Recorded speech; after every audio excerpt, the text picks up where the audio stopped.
بسم اللہ الرحمن الرحیم. آئی ایم عدنان نون. کل ہم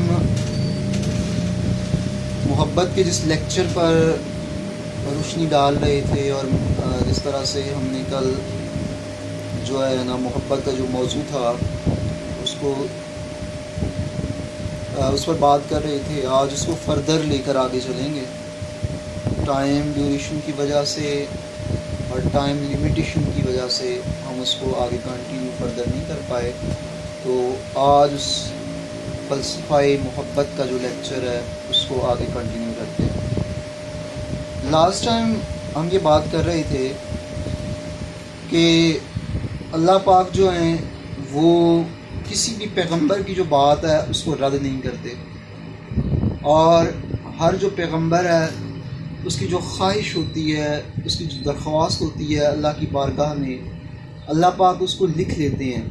جس طرح کہ ہم نے بات کی کہ حضرت موسیٰ علیہ السلام کی یہ خواہش تھی کہ وہ اللہ کا دیدار کریں، تو اللہ پاک نے فرمایا کہ موسیٰ تو میرا دیدار نہیں کر سکتا، میں کروا سکتا ہوں لیکن تیری آنکھ میں یہ سکت نہیں اور تیری ذات میں یہ ایبلٹی نہیں کہ وہ میرے دیدار کو جو ہے نا وہ سما سکے. تو لہٰذا حضرت موسیٰ علیہ السلام نے 9 دفعہ یہ درخواست کی اور اللہ پاک نے اس کو 9 ہی بار جو ہے نا لکھ لیا. پیغمبر کی دعا تھی، اللہ نے کسی لحاظ سے اس کو پورا کرنا تھا. تو لہٰذا جب نبی کریم صلی اللہ علیہ وسلم معراج آپ کو ہوا اور آپ اللہ کے پاس تشریف لے کے گئے اور وہاں سے واپسی کے پر جس طرح کہ 9 بار نبی کریم صلی اللہ علیہ وسلم جو ہے حضرت موسیٰ سے ملتے ہیں اور اللہ پاک نے حضرت موسیٰ علیہ السلام سے کی ہوئی جو حضرت موسیٰ علیہ السلام کی دعا ہے اس کو قبول فرمایا اور حضور کا 9 دفعہ دیدار کروایا. حقیقت میں کل بھی بات کر رہا تھا کہ محبت یہ مقام بخش دیتی ہے کہ آپ کی اپنی جتنی بھی صفات ہوتی ہیں وہ ختم ہو جاتی ہیں، اور جو آپ کا محبوب ہوتا ہے اس کی جو صفات ہیں، اس کی جو خوبی ہیں وہ آپ کے اندر اتر آتی ہیں. اور یہی وجہ تھی کہ نبی کریم صلی اللہ علیہ وسلم کی جتنی بھی صفات تھیں جب آپ کو بشر بنا کے دنیا میں بھیجا گیا تو اللہ پاک نے وہ جو بشری جتنی بھی خصوصیات تھیں، جتنی بھی جو صفات تھے ان کو ختم کر دیا، اور ختم کر کے اللہ پاک نے اپنی جو صفات ہیں وہ اپنی محبوب کے اندر رکھ دی، جس وجہ سے نبی کریم صلی اللہ علیہ وسلم نے اللہ پاک کی جو ذات ہے اس کو فیس ٹو فیس سامنے آنکھوں سے تکا، کیونکہ کسی بشر میں یہ ہمت اور کسی بشر میں یہ جو ہے نا کیپیسٹی اور ایبلٹی نہیں ہے کہ وہ اللہ کی ذات کا دیدار کر سکے. وہ کائنات میں صرف ایک ہی ہستی ہیں، وہ نبی کریم صلی اللہ علیہ وسلم کی ہیں جن کو اللہ پاک نے اپنا دیدار کروایا، اور کسی بشر کے لیے یہ جو ہے نا پاسبل نہیں ہے، خواہ وہ حضرت موسیٰ علیہ السلام اور حضرت ابراہیم علیہ السلام جیسا عظیم نبی ہی کیوں نہ ہو. تو لہٰذا یہ محبت ہی تھی جس کی بیس پہ اللہ نے حضور نبی کریم صلی اللہ علیہ وسلم سے انسانی جتنی بھی جبلتیں ہیں ان کو ختم کر کے اس کے اندر اپنی جو خوبیاں ہیں، اپنی جو صفات ہیں ان کو رکھا.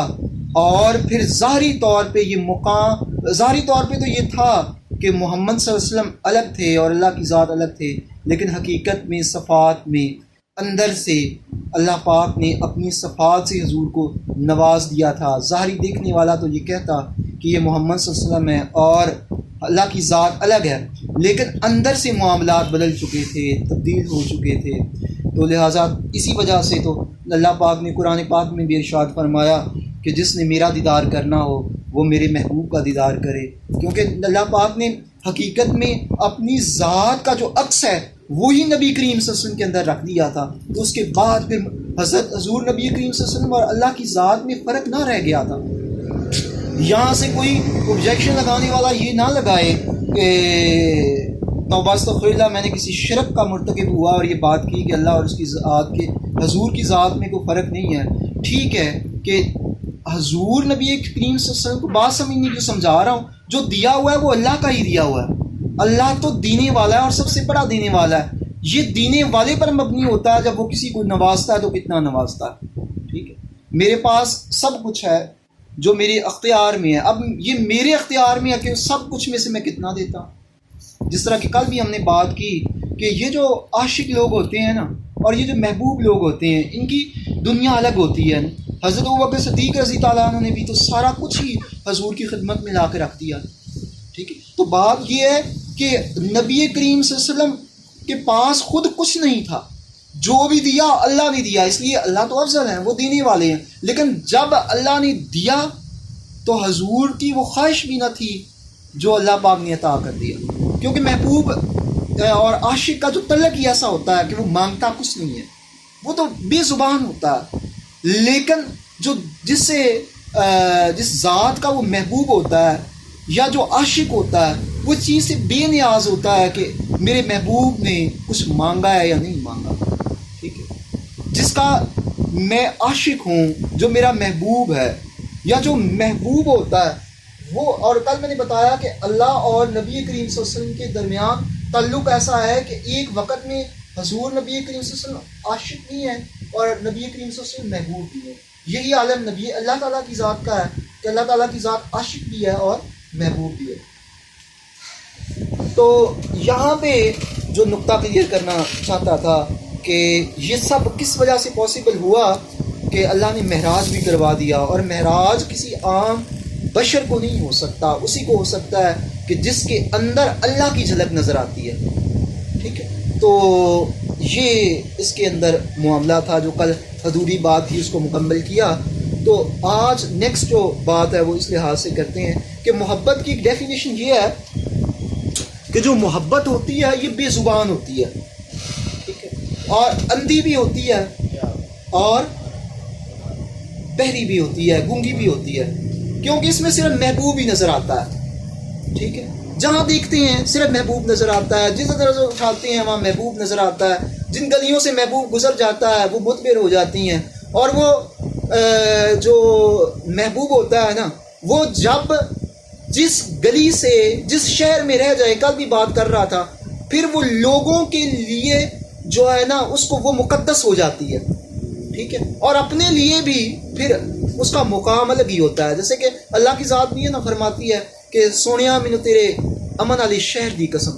پھر وہ شہر بھی اتنا متبر ہو جاتا ہے کہ اللہ کی ذات جو ہر جذبے سے پاک ہے وہ بھی پھر قسمیں اٹھانا شروع کر دیتی ہے. ان درختوں کی قسمیں اٹھانا شروع کر دیتی ہے جن کی ٹہنیاں پکڑ کے محبوب کھڑا ہوتا ہے اور کہتا ہے کہ سونیا مینو تیرے اس درخت کی زیتون کے اس درخت کی ٹہنیوں کی قسم جس کی ٹہنیاں پکڑ کے کھڑا ہوتا ہے. پھر وہ جو زلفیں ہیں وہ بھی الگ ہو جاتی ہیں اور وہ زلفی قرآن بن جاتی ہیں, وہ دہا کا چہرہ بن جاتا ہے. تو یہ سارے جو معاملات ہوتے ہیں یہ محبت ہی بخشتی ہے, یہ محبت کے علاوہ کہیں کچھ نہیں ہوتا. اتنے اللہ نے نبی پیدا کیے 1,24,000. کہیں مجھے قرآن پاک میں یہ چیز اٹھا کے بتا دیں, سمجھا دیں کہ کسی اور پیغمبر کی اللہ نے قسم بھی اٹھائی ہو. یہ صرف حضور کی ذات کو ہی شرف اللہ نے بخشا کہ نبی کریم صلی اللہ علیہ وسلم جس شہر سے گزرے, جس شہر میں رہے, جس شہر کی گلیوں میں سے گزرے, ان کی بھی قسمیں کھائیں. تو یہ محبت کو شرف ہوتا ہے. بات ہم یہ کر رہے تھے کہ محبت بہری ہوتی ہے, گونگی ہوتی ہے اور اندھی ہوتی ہے. اب یہ دیکھیں کہ محبوب کے علاوہ کچھ نظر آتا نہیں ہے. مولانا روم فرماتے ہیں, مولانا روم ارشاد فرماتے ہیں اور اپنی بک میں لکھتے ہیں کہ میں اور لیلا کا اور مجنوں کا جو واقعہ ہے اس کو اکثر کوٹ کرتے ہیں کیونکہ ہم اس کو مزاجی عشق میں لیتے ہیں, لیکن مولانا روم اس کو روحانی عشق میں لیتے ہیں. کہتے ہیں کہ مجنوں مدینے گیا ہوا تھا. اور ایک بات کا آپ کے علم میں اضافہ کرتا چلوں, جو مجنوں تھا وہ تابعی تھا, یعنی اس نے صحابہ کو دیکھا تھا, اور جس نے اپنی زندگی میں صحابہ کو دیکھا وہ تابعی ہوتا ہے. تو مجنوں بھی تابعین میں تھا. تو حج کرنے گیا اور حج کرنے کے دوران کوئی شخص تھا, اس کی بیوی تھی, اس کا نام لیلا تھا. تو اس نے آواز لگائی, ہجوم تھا, رش تھا, تو کہتا ہے لیلا. وہ شخص کہتا ہے لیلا. تو یہ عاشق تھا. جب محبوب کا نام آیا تڑپ گیا, بے ہوش ہو گیا. اور جب اسے خیمے میں لے جایا گیا اور پھر لوگوں نے پوچھا اٹھا کے کہ کیا مسئلہ بنا, یہ حالت کیسی ہوئی. اس نے کہا کہ جو لیلا کا نام میرے سامنے کسی نے لیا، میرے کانوں میں گیا، اور اس وجد کی وجہ سے کہ میرے محبوب کا نام ہے مجھے ہوش ہی نہیں رہا۔ تو اس لیے جو محبوب کا نام ہوتا ہے وہ کان وہی سنتے ہیں، اور وہ اس کے علاوہ سننے سے قاصر ہوتی ہیں، وہ گونگا ہوتا ہے، بہرا ہوتا ہے، ٹھیک ہے، اسے کچھ اور نظر ہی نہیں آتا، ٹھیک ہے۔ تو یہ شرف صرف محبت ہی بخشتی ہے، اور یہ صرف اور صرف محبت کو ہوتا ہے کہ محبت انسان کو جو ہے نا یہ مقام بخش دیتی ہے۔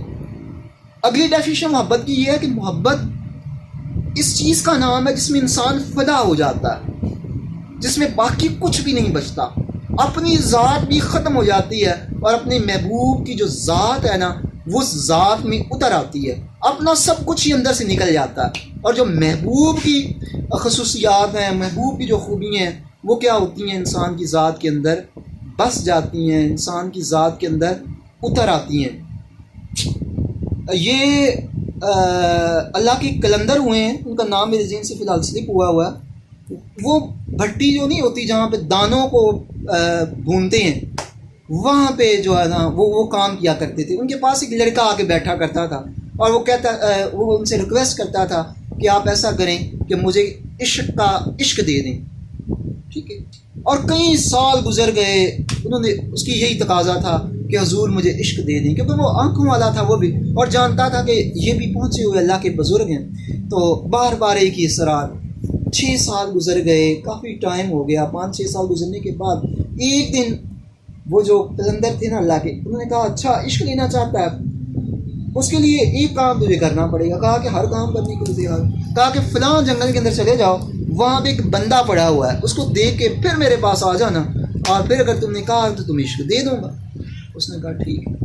وہ جب وہاں گیا تو دیکھتا کیا ہے کہ ایک شخص ہے، لیکن وہ سلامت نہیں ہے، اس کی ٹانگیں الگ ہیں، اس کے ہاتھ الگ ہیں، اس کا سر الگ ہے، اس کی آنکھیں الگ پڑی ہوئی ہیں، یعنی جسم ٹکڑوں میں پڑا ہوا ہے، لیکن ایک ہی نام لیے جا رہا ہے، ہر اس کے ٹکڑے سے بس ایک نام آ رہا ہے، اللہ اللہ اور اللہ۔ واپس پلٹا اور کہا کہ ہاں دیکھ آئے، کہا حضور دیکھ آیا۔ تو کہتا ہے اب عشق لینا ہے؟ کہتا نہیں عشق نہیں لے سکتا، چلے عشق کا ایک قطرہ دے دے، عشق نہیں سمایا جائے گا۔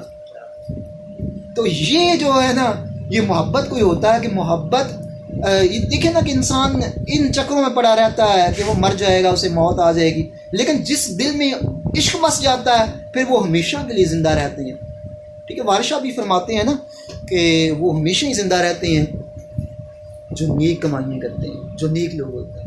تو لہٰذا اللہ اور اس کے محبوب سے محبت کر لیں تو جو ہے نا یہ جو فنا کا کانسیپٹ ہے یہ ختم ہو جائے گا۔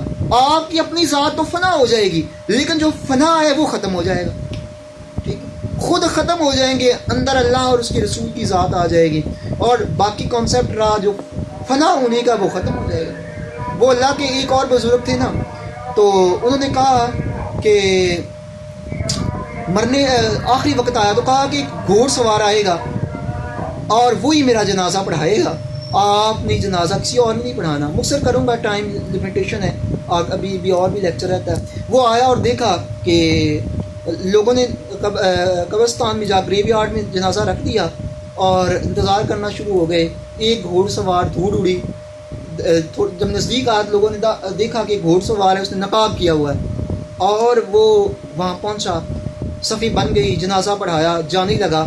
تو وہ جو ایک جس کا جنازہ پڑا ہوا تھا اس کا ایک خادم تھا، اس نے سائڈ پہ کیا اور اس نے کہا کہ تم اکثر ایک سوال کرتے تھے، فنا کیا اور بقا کیا، آج تجھے بتاؤں فنا کیا اور بقا کیا؟ کہا بتائیں، میں تو اپنے مرشد سے یہ سوال کرتا تھا، اگر آپ جواب دے دیں تو ٹھیک ہے۔ وہ سائڈ پہ لے گیا اور اس نے اپنا جو پردہ ہے وہ ہٹایا، اور جس کا جنازہ کیا تھا، جس کو قبر میں رکھا تھا، دیکھا تو وہی شخص تھا۔ اس نے کہا کہ وہ قبر میں جو ہے وہ بھی میں ہوں، اور جس نے جنازہ پڑھایا وہ بھی میں ہی ہوں۔ یہ فنا ہے، جو قبر میں پہنچ چکا وہ فنا ہے، اور میں جو باقی ہوں میری بقا ہے، کیونکہ میں فنا ہوں اللہ کی ذات کے اندر، اور اللہ نے مجھے ہمیشہ کے لیے زندہ کر دیا۔ تو یہ چیز ہوتی ہے کہ فنا ہوتی ہیں، لیکن ان کے لیے جو اللہ اور اس کے محبوب کی ذات ہے، اور وہ ہمیشہ کے لیے زندگی بخش لیتی ہیں۔ ایک اور فنا پہ واقعہ سناؤں گا کہ حضرت منصور اللہ کے بہت بڑے ولی ہوئے ہیں، ان کو جو ہے نا مارا گیا، یعنی ان کو قتل کر دیا گیا، اور جب قتل کر دیا گیا تو ان کی لاش کو سمندر کے اندر رکھ دیا گیا، ڈال دیا گیا۔ جب وہ سمندر کے اندر رکھا تو خون کے جو قطرے تھے وہ جب پانی میں بہے تو خون کے ان قطروں سے جو پانی کا حصہ بن چکے تھے، تب بھی آواز آ رہی تھی اللہ اللہ اور اللہ۔ یہ عشق ہوتا ہے، یہ محبت ہوتی ہے کہ محبت پھر کیا ہوتی ہے کہ مرنے کے بعد بھی زندہ رہتی ہے محبت کے اندر، اور محبت پھر وہ زندگی بخشتی ہے کہ جس کے اندر فنا ہے ہی نہیں۔ تو اس سے اگلی جو ڈیفینیشن ہے وہ کریں گے، اس کے بعد اپنا لیکچر اینڈ کرتا ہوں کہ محبت میں جفا نہیں ہوتی۔ محبوب بے وفائی کرے، محبت میں بے وفائی کا جفا کا کانسیپٹ ہی نہیں ہے، ٹھیک ہے۔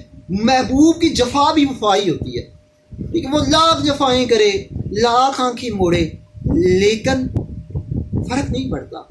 انسان یہی سمجھتا ہے کہ اس جفا میں بھی بڑا کچھ ہے، یہ جفا بھی اس کے لیے وفائی ہوتی ہے، ٹھیک ہے، کیونکہ ہم تو چھوٹی چھوٹی باتوں سے الجھ پڑتے ہیں نا، اس نے ایسے کیوں کیا، اس نے ویسے کیوں کیا، لیکن محبت کے اندر جفا ہی نہیں ہوتی۔ وہ محبت ہی نہیں ہے جس میں جفا نہ ہو۔ جب تک جفا نہیں ہوتی محبت لذت ہی نہیں دیتی، مزہ ہی نہیں دیتی۔ مولانا روم اپنی کتاب میں لکھتے ہیں، اور آپ جانتے ہیں کہ مولانا روم اللہ کے بہت بڑے بزرگ اور ولی ہیں، وہ اپنی بک میں لکھتے ہیں، اور لکھتے ہیں کہ جو مجنوں ہے نا، لیلا جو ہے وہ بیمار ہو گئی، ٹھیک ہے، اور جب بیمار ہوئی تو مختلف جو طبیب ہیں ان کو بلایا گیا، انہوں نے یہ سجیسٹ کیا کہ اس کو خون کی بوتلیں لگیں گی، اور جب خون کی بوتلوں کا ٹائم آیا، وہ ظاہری بات ہے وہ لینی تھی، تو کئی ایک مجنوں مسجد میں پڑے ہوئے تھے جو لیلا سے روز چوری کھاتے تھے کہ میں مجنوں ہوں۔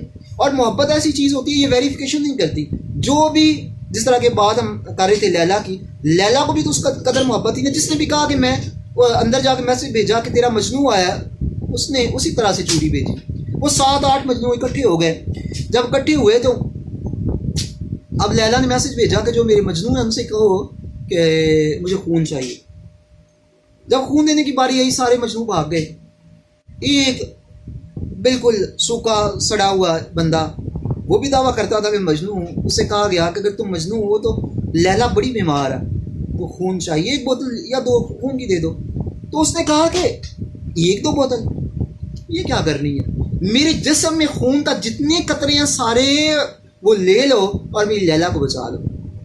وہ 1 دن 2 دن جتنی طبیب نے کہا بوتلیں لگتی گئیں، وہ لیلا صحت یاب ہو گئی، اور اس نے یہ اناؤنسمنٹ کی کہ میں نیاز اللہ کی راہ پہ دوں گی کہ اللہ نے مجھے صحت بخشی ہے۔ تو جب نیاز لینے کا وقت آیا، اعلان ہوا، اناؤنسمنٹ ہوئی، تو تمام جتنے بھی مجنوں تھے وہ اکٹھے پھرے ہو گئے، انہوں نے ہاتھ میں کاسے پکڑے ہوئے ہیں، جا کے بیٹھ گئے سامنے اور کہا کہ جی میں مجنوں ہوں، مجھے خیرات دیں۔ لیلا نے ویریفائی نہیں کیا، وہ دیتی گئی، جس نے بھی کہا وہ دیتی گئی۔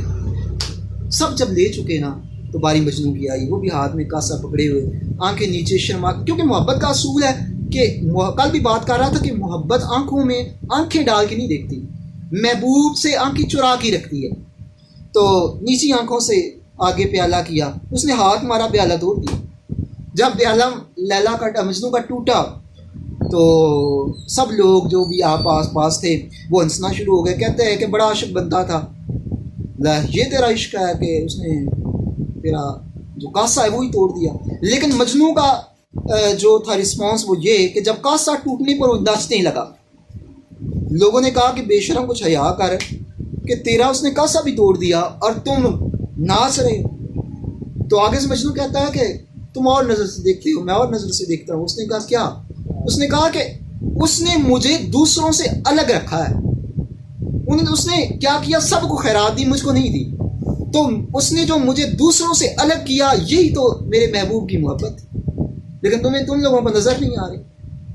یعنی دوسروں سے الگ کرنا جو عاشق ہوتا ہے اس کے لیے یہ بھی بڑی بات ہوتی ہے، ٹھیک ہے۔ اس کے علاوہ آخری واقعہ کوٹ کروں گا اور اس کے بعد لیکچر اینڈ کرتے ہیں کہ حضرت موسیٰ علیہ السلام کا دور تھا، اللہ کے ایک ولی تھا۔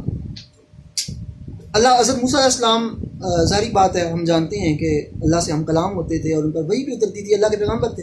اللہ نے میسج یہ بھیجا کہ فلاں غار میں جاؤ، وہاں ایک میرا بندہ پڑا ہوا ہے، اس کو یہ کہو کہ تمہاری 70 سال کی جو عبادت ہے میں نے اس کو رد کر دیا، وہ رائے گاں گئی، ختم ہو گئی، ضائع ہو گئی۔ تو یہ میرا جادو سے پیغام دے دو. تو بات کرنے کا مقصد یہ ہے کہ اللہ بھی حضرت موسیٰ علیہ السلام کو یہ دکھانا چاہتا تھا کہ جو میرے محبوب بندے ہیں وہ مجھ سے محبت کرتے ہیں تو پھر کتنی کرتے ہیں. ٹھیک ہے, کیونکہ اللہ کے بڑی معصوم سے پیغمبر ہیں نا حضرت موسیٰ علیہ السلام, اور کہا کرتے تھے کہ یا اللہ پاک میں تجھے بڑی محبت کرتا ہوں, کائنات میں اور کوئی نہیں جو مجھ جیسی تجھے محبت کرتا ہے, میں تیرا بڑا فرما بردار ہوں. تو لہٰذا اللہ نے کہا اچھا موسیٰ جا تو صحیح ادھر. اس نے کہا اس سے کہ یار تیرے پاس ایک پیغام لے کے آئے. اس نے کہا بولو. اس نے کہا اللہ نے پیغام یہ بھیجا ہے اللہ سبحانہ تعالیٰ نے کہ تمہاری 70 سال کی جو عبادات ہیں وہ ان کو میں نے رد کر دیا. جب اس نے یہ سنا تو وہی وجد میں آ گیا, نسنے لگا مجنوں کی طرح. تو کہا کہ او خدا کے بندے, تجھے میں نے یہ کہا کہ تیری عبادات ختم ہو گئیں, رائگاں ہو گئیں, ضائع ہو گئیں, اللہ کے ہاں تیرا کوئی مقام نہیں ہے اور تو نچنا شروع ہو گیا. تجھے اس چیز کا دکھ نہیں ہے کہ 70 سال عبادت کرتا رہا غار میں, کسی کو دیکھا بھی نہیں اور وہ بھی ضائع ہو گیا. تو آگے سے کہتا ہے کہ حضور ایک عرض یہ ہے کہ خوشی تو مجھے اس بات کی ہے کہ آج جو میرا محبوب ہے نا اسے مجھے سنبھالا تو صحیح, اسے میرا خیال تو آیا, اس کے ذہن میں میں ہوں تو صحیح نا. ٹھیک ہے, اس کا مجھے پیغام بھیجنا میرے لیے بڑی اہمیت کا. اس عبادت جو میری رائگاں ہوئی ہیں نا ان سے یہ افضل ہے کہ میرے محبوب نے آج مجھے یاد کر لیا. تو اس کا جو یہ یاد کرنا ہے نا یہ میرے لیے خوشی کا باعث ہے. عبادتوں کا مجھے کوئی نہیں رائگاں ہو گئیں یا نہیں, لیکن جس کے لیے کرتا ہوں نا اس کی نظروں میں میرا کچھ مقام تو ہے نا. مقام ہے ہی تو تب مجھے میسج آیا ہے نا. تو یہ جو محبت ہے نا اس کے اپنے تقاضے ہوتے ہیں, اس کے اپنے زاویے ہوتے ہیں, یہ اپنی نظروں سے دیکھتی ہے اور اس کے لیے یہ معنی نہیں رکھتا کہ محبوب نے میری جو عبادات ہیں ان کو قبول کیا نہیں کیا. ٹھیک ہے, مجھے کیا رسپانس ملا. اس کے لیے بس یہی کافی ہوتا ہے کہ محبوب نے ایک نظر اٹھا کے دیکھ تو لیا نا, ایک دفعہ سنبھال تو لیا نا. یہی ان کے لیے اتنا کچھ ہوتا ہے کہ وہ اس کے لیے سارا کچھ قربان کر دیتے ہیں. انشاءاللہ نیکسٹ ٹائم ملیں گے کسی اور موٹیویشن لیکچر کے ساتھ.